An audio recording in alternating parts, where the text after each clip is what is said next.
Hey everyone, and welcome to my third and final Pride Month video. Let's get started. I have a lot to say about this movie.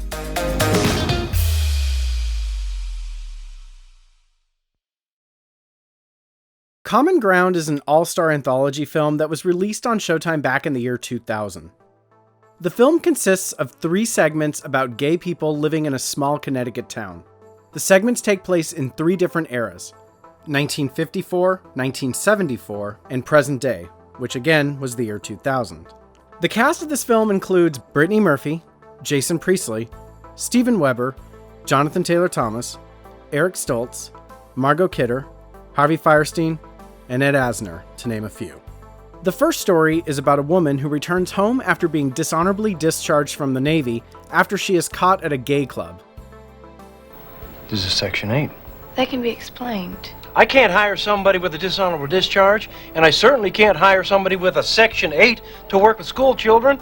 Does your mother know that you got a dishonorable discharge for this sexual deviancy?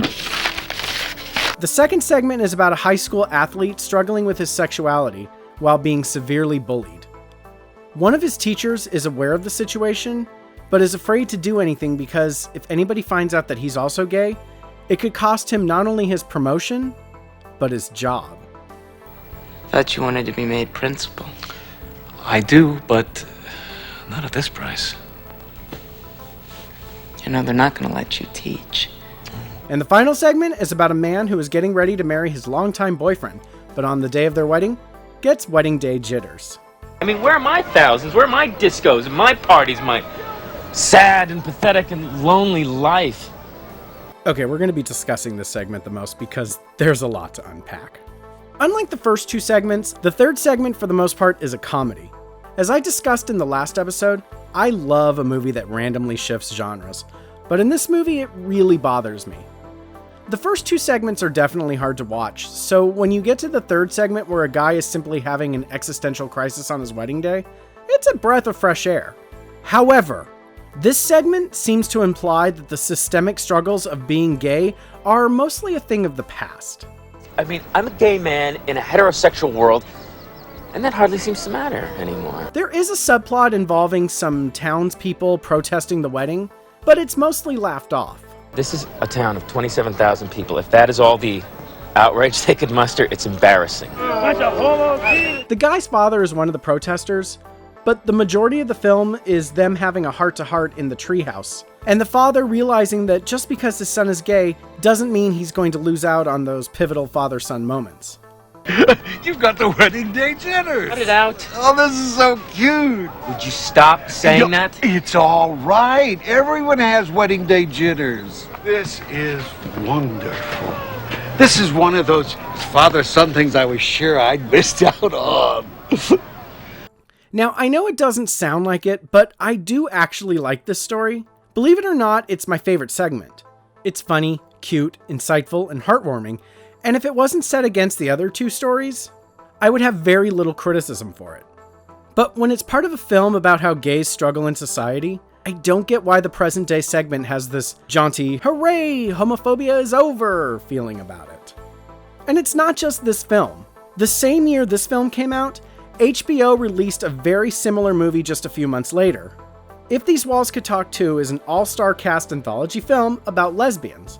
Again, the segments take place in 3 different eras, and the present-day year 2000 segment was also all jokes, laughter, and making love to Dido music.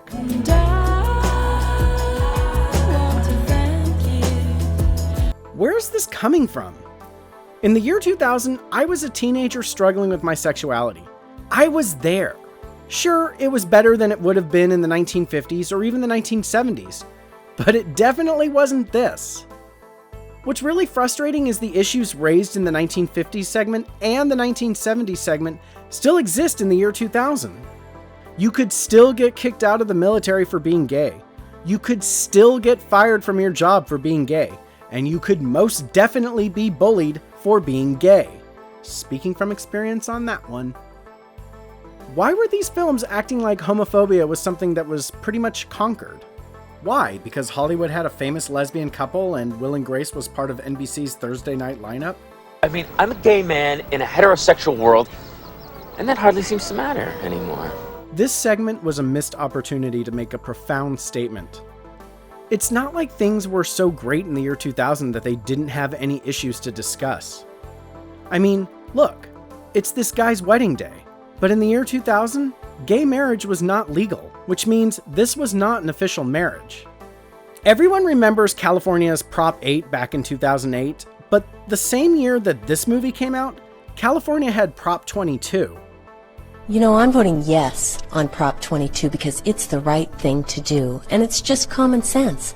Sure, gays should be free to choose their own personal relationships, but they shouldn't have the right to redefine marriage for everybody else. And no matter what they say, voting yes on 22 sends the right message to our kids about values, family, and marriage.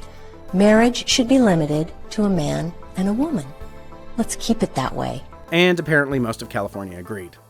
Look, I know that marriage can be viewed as a heteronormative ideology, but the truth is, if two people do decide to spend their life together, doing that without the legal protections of marriage is kind of like driving a car without insurance. It's fine, until something goes wrong.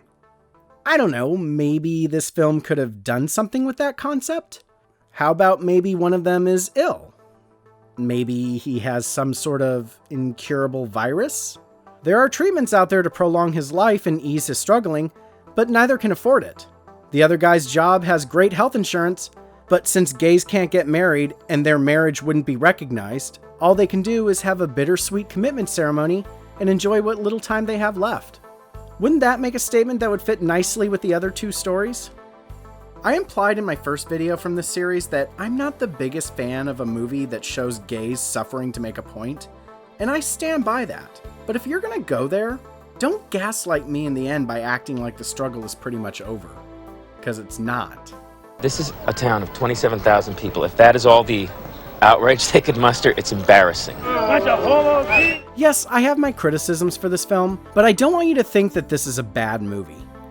It's a well-rounded film that makes some great points. I remember it being on cable a lot when I was growing up, but over the years it just kind of got forgotten, and I really hope that this video will get more people to seek it out. Thanks so much for watching. Let me know in the comments what you thought about my Pride series. It was an interesting experience, and if I get enough positive feedback, I might do something like this again next year.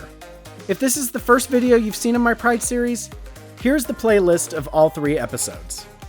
And if you've finished this series, check out this video of mine.